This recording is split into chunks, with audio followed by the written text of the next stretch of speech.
L'avant-match, rappelons-le, avait été marqué donc par un changement d'arbitre, une demande du Maroc acceptée par la Confédération africaine de football. Donc pénal non sifflé en faveur du Cameroun. Est-ce le fait du match? Oui, nous répond Grégory Schneider. Grégory, oh les yeux noirs, on vous laisse 1 minute pour convaincre. Allez-y, videz votre sac. Je pense qu'il ne faudra pas 1 minute. Donc, non, ce qui serait bien, ce serait qu'on gagne un petit peu de temps et qu'on leur donne leur coupe directe et qu'on arrête de me prendre moi pour une bille en tant que spectateur, qu'on arrête d'insulter le foot et qu'on arrête d'insulter ceux qui jouent au foot, les joueurs, parce que c'est les premières victimes. Ce que j'ai vu ce soir est invraisemblable. T'as un défenseur marocain qui met le coude dans la gueule du gars, l'arbitre dit rien. À chaque fois qu'il y a un coup franc pour le Cameroun, le Marocain se met à 1 mètre pour empêcher de jouer vite. Il a jamais fait le ménage. Et il y a évidemment ce fameux penalty. Bon, là, ça s'est vu. Regardez bien l'attitude de l'arbitre. Il est ennuyé parce qu'il sent bien qu'il s'est passé quelque chose. Il sent bien qu'il est dans la sauce. Il sent bien, mais il est en service commandé et ça peut pas se passer autrement.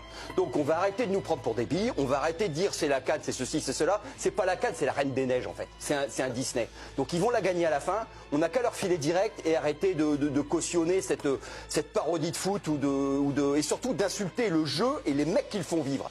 Parce que ça, c'est pas possible. Que ce soit des Camerounais, des Croates, des Marocains, c'est pas possible. Aujourd'hui, c'est tombé sur le Cameroun.